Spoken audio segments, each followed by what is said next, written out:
Donc on va voir maintenant quelques exemples concrets.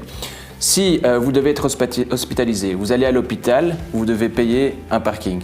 Ce parking, jusqu'à maintenant, était exonéré. Désormais, il ne sera plus exonéré parce que l'administration considère que ce n'est pas indispensable à l'hospitalisation. Et ça vaut aussi bien pour le patient que le visiteur. Donc maintenant, vous êtes toujours à l'hôpital et vous commandez à manger, etc. Donc vous recevez un repas. Ce repas, il sera exonéré parce qu'on considère que c'est indispensable à l'hospitalisation et au but thérapeutique de l'hospitalisation. Il faut reprendre des forces, etc. Par contre, s'il y a un accompagnant, un visiteur, etc., qui vient manger avec vous et qui se fait aussi livrer un repas par l'hôpital, ça ne sera plus exonéré. Pas dans toutes les circonstances, parce que si par exemple la personne qui est hospitalisée est un mineur et qu'elle a besoin d'un accompagnant, dans ce cas-là, on considère que c'est indispensable à l'hospitalisation d'être accompagné et que cet accompagnant puisse manger, donc le repas sera exonéré. Il y a aussi d'autres cas un peu plus particuliers, par exemple la circoncision.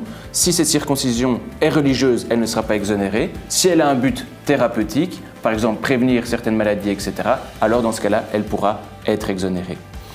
Comment ça se passe par rapport, on reçoit souvent cette question-là, par rapport à tout ce qui est leçons de sport, accompagnement sportif, etc. Pour l'accompagnement sportif, il est un peu plus nuancé. C'est exonéré de TVA seul s'il y a un but thérapeutique individuel préventif. Donc, il y a des facteurs de risque ou de pathologie individuelle de patients spécifiques. Alors, c'est exonéré de TVA. Quand c'est plus collectif, pas adapté à le risque individuel de patient pour le but préventif médical, il n'est pas exonéré.